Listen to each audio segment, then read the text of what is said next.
राजनांदगांव संस्कार धानी का हाल जानेंगे रिपोर्टर देवाशीष झा के साथ। मैं राजनांदगांव से देवाशीष झा। पल की खबर न्यूज पर। छत्तीसगढ़ विधानसभा अध्यक्ष डॉक्टर रमन सिंह अपने एक दिवसीय दौरे पर राजनांदगांव पहुंचे, जहां उन्होंने पूर्व सीएम भूपेश बघेल को आड़े हाथों लेते हुए कहा कि वो जहां जाते हैं वहां बंटाधार कर देते हैं। वहीं नवरात्रि के अवसर पर आए डॉक्टर रमन सिंह ने छत्तीसगढ़ वासियों और राजनांदगांव वासियों को ढेर सारी शुभकामनाएं देते हुए कहा, छत्तीसगढ़ में खुशी और शांति से विकास की दिशा में आगे बढ़ी, यही कामना किया। राजनांदगांव में परंपरा के अनुसार अलग अलग समिति के लोग गरबा का आयोजन करते हुए माता की उपासना करते हैं। हरियाणा में बीजेपी की तीसरी बार जीत को लेकर उन्होंने कहा कि हरियाणा ऐसा स्टेट है जो सेना में हिंदुस्तान में सबसे ज्यादा लोग, हर चौथे घर से एक व्यक्ति सेना में जाता है। जागरूक लोग हैं, वहां पर खेती और किसानों के महत्व समझते हैं। पूर्व मुख्यमंत्री भूपेश बघेल को आड़े हाथों लेकर कहा कि जहां जाते वहां बंटाधार कर देते हैं, इनको कुछ नहीं दिखता तो राहुल गांधी बड़ी बड़ी बात करने लगते हैं।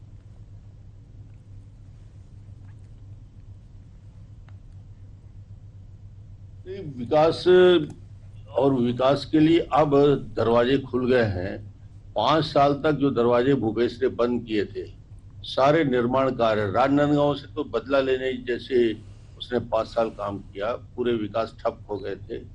और अब विष्णुदेव साय जी के आने के बाद वो राजनांदगांव और पूरे छत्तीसगढ़ में डेवलपमेंट के लिए 11,000 करोड़ का पहले सैंक्शन हुआ, बाद में 7,000 करोड़ के दूसरे अन्य काम जो ऑनगोइंग प्रोजेक्ट थे उस पर तुरंत पैसा देने की बात, 18 लाख लोगों के लिए आवास के निर्माण की स्वीकृति, और सबसे बड़ी बात जो अभी किसानों के लिए सबसे आवश्यक रहा है, जो हमारे घोषणा पत्र में है, किसानों के धान खरीदी की व्यवस्था। 21 क्विंटल धान 3100 रुपया प्रति क्विंटल दे खरीदने की पूरी तैयारी। नवरात्रि के इसमें भ्रमण करेंगे। नवरात्रि के शुभ अवसर पे छत्तीसगढ़ वासियों को, राजनांदगांव वासियों को ढेर सारी शुभकामनाएं। माँ का आशीर्वाद सब पर बना रहे और छत्तीसगढ़ खुशहाली और शांति के विकास की दिशा में आगे बढ़े, यही माता से कामना है। और आज चूंकि राजनांदगांव में बहुत ही परंपरा के अनुसार, वो चाहे गुजराती समाज हो या अन्य समाज या लायंस क्लब हो या अन्य दूसरे संगठन, बहुत ही बेहतर तरीके से गरबा का आयोजन करते हैं। माता की उपासना बहुत ही धर्म से और बहुत ही एक परंपरा और एक अनुशासन से करते हैं। तो मैं अभी जाऊंगा, अलग अलग स्थानों में गरबा का आयोजन किया गया है और उसमें उपस्थिति दूंगा और माता से आशीर्वाद लेंगे। चुनाव परिणाम के बाद कांग्रेस का फिर से भज ईवीएम चालू हो गया है।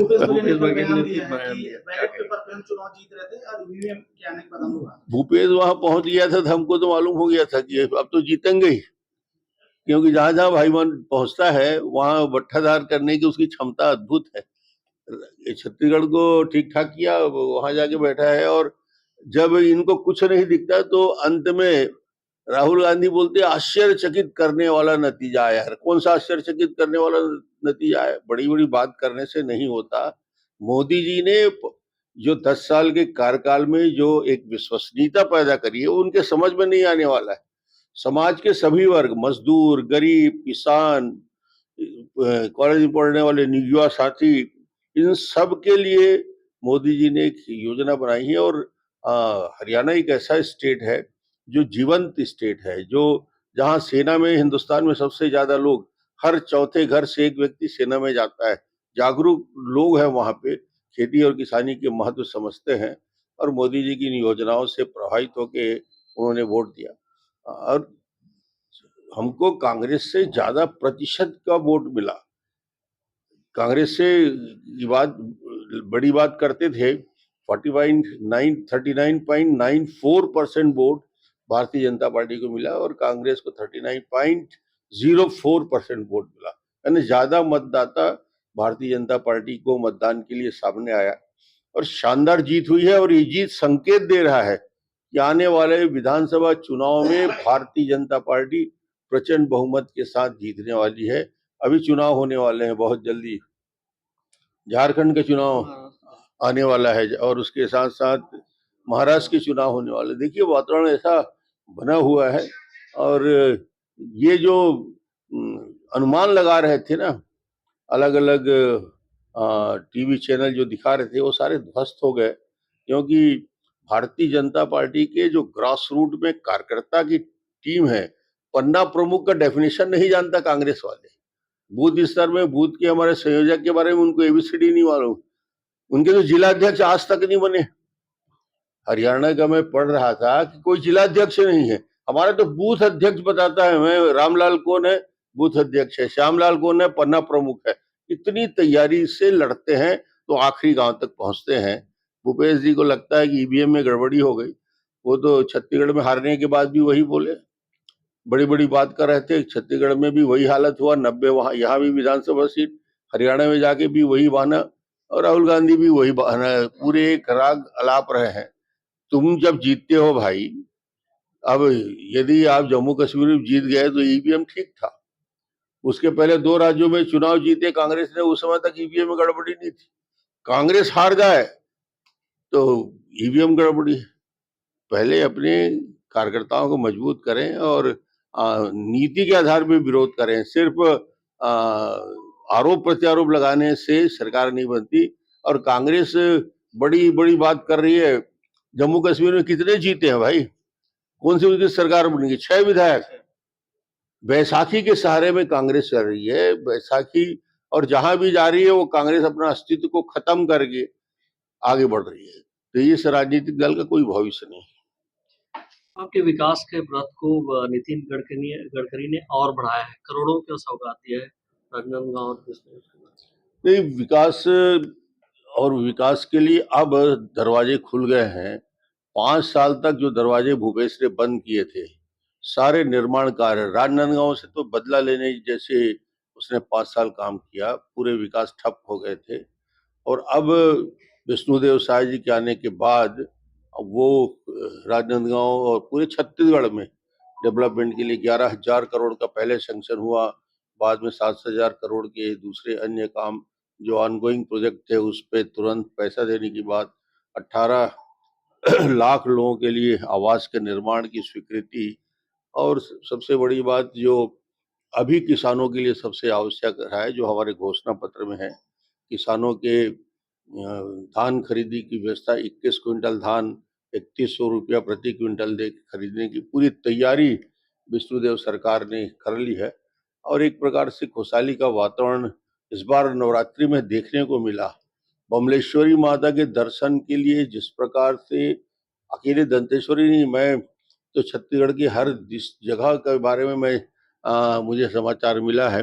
माँ दंतेवाड़ा में दंतेश्वरी के लिए हजारों संख्या में जगदलपुर से दूरास अंचल से पद यात्रा करते हुए लोग आते हैं। वैसे ही बमलेश्वरी माँ में यानी जितना उम्मीद किया था प्रशासन ने या समिति ने, उससे दुगने लोग वहां उपस्थित हुए। ऐसी सभी स्थानों में एक अच्छा वातावरण है और माता का आशीर्वाद सब ले रहे हैं। मेरी ओर से भी सबको शुभकामना।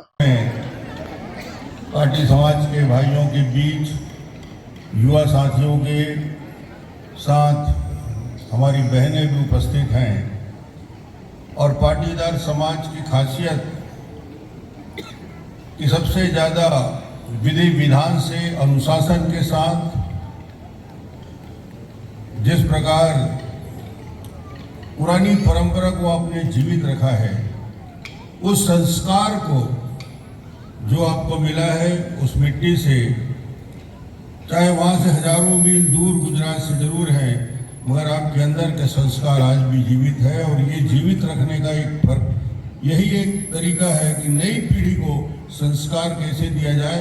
मैं यहाँ आके देखता हूँ कि कितने अच्छे तरीके से नए पीढ़ी के लोग भी पूरे अनुशासन के साथ माँ की स्तुति और गान करते हैं। मैं समाज के सभी बंधुओं को, यहाँ उपस्थित सभी भाइयों को धन्यवाद दूंगा। और एक नई भूमिका में मैं आज आपके बीच खड़ा हूँ। 15 साल मुख्यमंत्री की हैसियत से आता रहा, अब मैं विधानसभा का अध्यक्ष हूँ। तो बदलती रहती है भूमिका, वो तो छोटी बात है। आपका और हमारा प्रेम बना रहे, ये बड़ी बात है। विश्वास और प्रेम समाज ने जो दिया है वो अद्भुत है और निश्चित रूप से मैं उसे हमेशा याद रखता हूँ कि समाज ने सदा डॉक्टर रमन को हर अवसर पे न केवल सम्मान दिया बल्कि हमेशा पाटीदार समाज के साथ जुड़ के काम करने का अवसर मिला। तो आज इस अवसर पे आप सबके बीच में शुभकामना व्यक्त करने आया हूँ।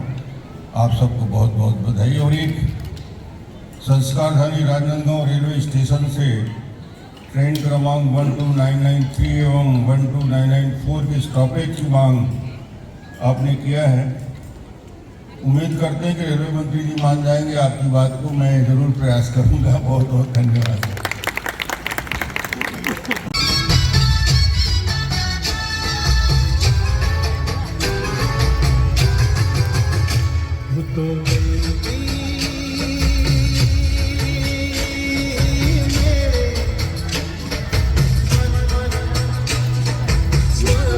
हमारे बीच आज छत्तीसगढ़ विधानसभा अध्यक्ष माननीय डॉक्टर रमन सिंह सहित जिनका मैं राजनीतियों से तहे दिल से हार्दिक स्वागत करती हूं। सो दोस्तों तैयार हो जाइए, बिल्कुल सही के साथ लगातार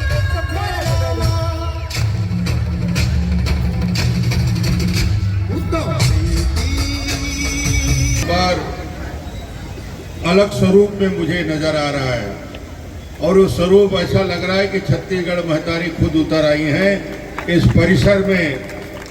क्या बात है। जय छत्तीसगढ़, जय छत्तीसगढ़। और एक बार याद दिलाइए, सबले बढ़िया छत्तीसगढ़, सबले बढ़िया छत्तीसगढ़। उसी छत्तीसगढ़ की वंदना, माँ की वंदना हम दुर्गा के रूप में, लक्ष्मी के रूप में, सरस्वती के रूप में, नौ दुर्गा के रूप में, अलग अलग स्वरूप में पूजा करते हैं। और वो छत्तीसगढ़ वासियों के लिए छत्तीसगढ़ महतारी उसी स्वरूप में उसकी वंदन और पूजन हम सब करते हैं। लायंस क्लब का ये आयोजन निश्चित रूप से अपने आप में अनूठा कार्यक्रम है और लायंस क्लब के फाउंडेशन में जिन लोगों ने अपनी मेहनत की है, राजनांदगांव और राजनांदगांव को पूरे छत्तीसगढ़ और देश में पहचान बनाने वाले ऐसे पद्मश्री पुखराज वाफना जी उपस्थित हैं। मैं उनका स्वागत करता हूं। हमारे वरिष्ठ ब्रज किशोर सुरजन जी गायत्री परिवार के प्रमुख के नाते, हमारे जिला अध्यक्ष रमेश पटेल जी यहाँ उपस्थित हैं।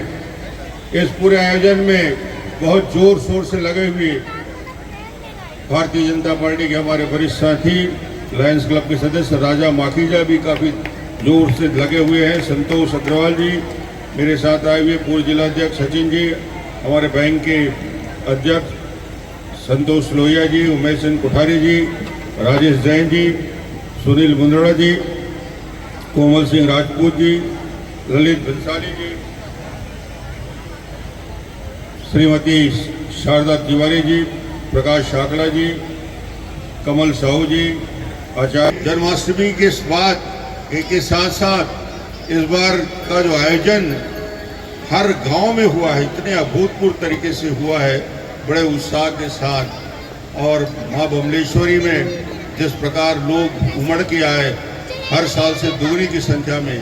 मैं अभी दंतेश्वरी गया था, वहाँ भी पूरे रास्ते में हजारों लोग 100-100, 200 किलोमीटर पद यात्रा करते हुए आ रहे हैं।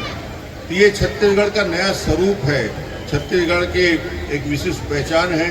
और आज यहाँ पे आप सब यहाँ उपस्थित हुए, आप सब ने यहाँ पे स्वागत किया। सभी लायंस क्लब के साथियों को बहुत बहुत धन्यवाद। आपका कार्यक्रम चलता रहे, मैं तो डिस्टर्ब करने आ गया था। इतना शानदार कार्यक्रम चल रहा है, इतना शानदार आयोजन चल रहा है, इसमें भाषण का काम नहीं होता, इसलिए आप कार्यक्रम चालू रखें। सबको आपके आने से बिल्कुल शान लग गई है और बहुत सारे लाइट्स और भी आ गए हैं। सबको बहुत बहुत धन्यवाद। धन्यवाद sir ji, thank you so much.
Sir ji आए हुए हैं जिनका मैं लॉरेंस फैमिली की ओर से तहे दिल से जी हाँ, छत्तीसगढ़ विधानसभा अध्यक्ष माननीय परम आदरणीय डॉक्टर रमन सिंह जी हमारे समक्ष पधार चुके हैं। आप सभी से अनुरोध है, कृपया एक बार जोरदार जयकारा लगा के और तालियों से, गड़गड़ाहट से उनका स्वागत करें।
कि हम लोग कच्छ में जाने के लिए हमारे पास सिर्फ एक ही ट्रेन है और वो भी राजगंगा में उसका स्टॉप नहीं है, वो भी रात में है ट्रेन। हम लोग को रात में दुर्ग जाना पड़ता है चढ़ने और उतारने के लिए। तो डॉक्टर साहब से निवेदन करते हैं कि वे इसका स्टॉप राजगंगा में करेंगे, ऐसे आशा है। आशीर्वाद के लिए डॉक्टर साहब से कहूँगा कि 2 शब्द कहेंगे। अवसर पे पाटीदार वोट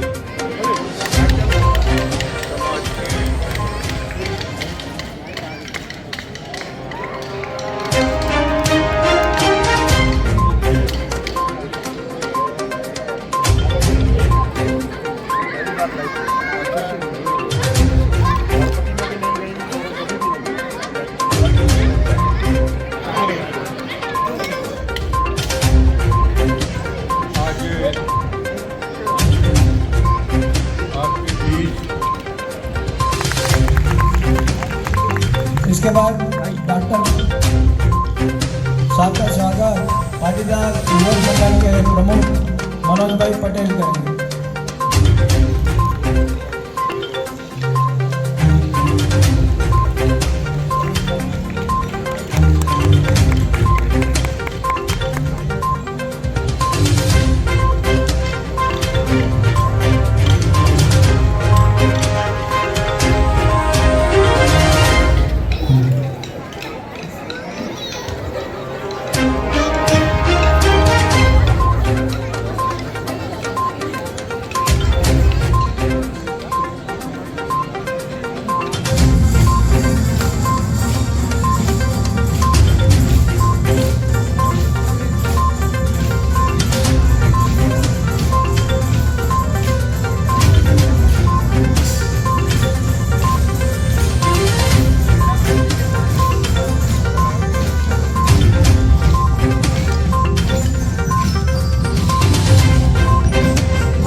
बहुत खुशी की बात है कि हमारे बीच लोकप्रिय विधायक एवं छत्तीसगढ़ विधानसभा के अध्यक्ष डॉक्टर रमन सिंह जी हमारे उपस्थित है। हम श्री पाटीदार समाज